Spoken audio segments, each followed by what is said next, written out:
Assalamu alaikum warahmatullahi wabarakatuh. My name is Muhammad Sammy, and I would love to talk today about how coronavirus affected economics of airline. First of all, the COVID-19 pandemic is entering the endemic stage in some part of the world at the time of writing. An airline almost lose more than 186 billion in economics in just 2020. That would be to ignore the airline industry enduring and long-term healthy problem. Airlines are the biggest destroyer of value among all aviation subsectors. Although the COVID-19 pandemic hit airlines harder than any other aviation subsector, it wasn't doing well before then. From 220 to 290, despite a favorable environment of strong economic growth and low fuel price, airlines were bleeding $17 billion in economics profit a year.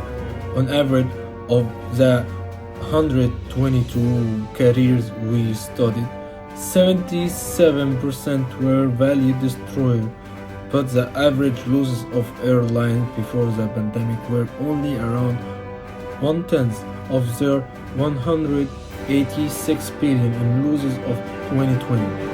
The revenue plummeted by 55%, setting to subsector back in normal term 16 year to 2004. Subsector with low fixed costs fared better, even so revenue flow decreased. The revenue flow of catering and ground service campaign are highly dependent on passenger traffic and flight volume.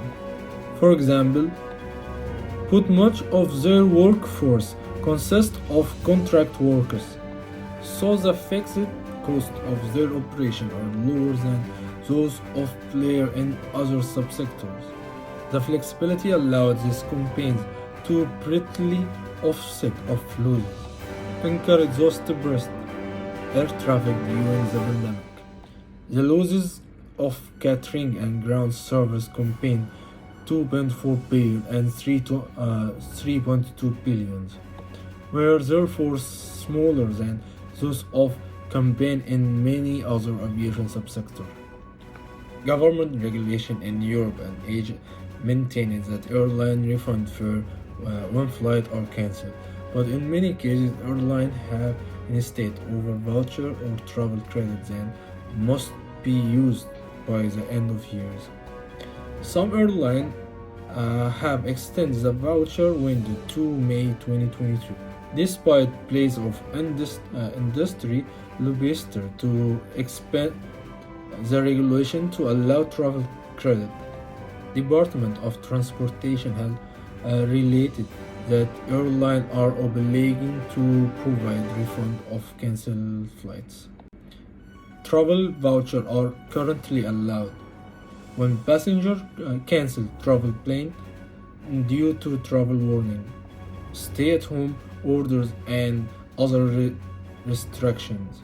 On spite of cancellation, thousands of nearly empty ghost flights continued to fly in order to maintain landing slots. Early March 2020 was 10% of flights cancelled compared to 2019.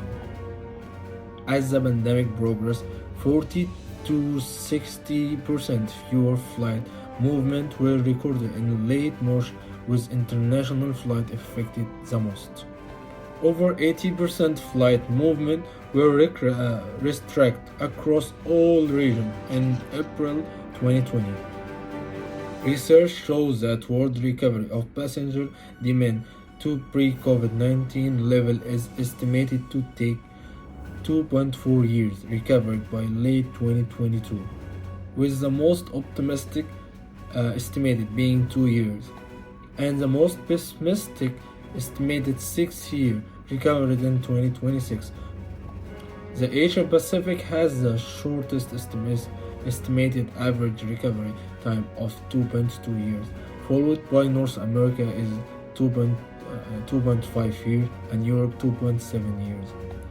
In today's highly connected world, international mobility is the norm, but large global shock will probably become more frequent as global aviation rebuilds itself. Resilience must clearly be a priority.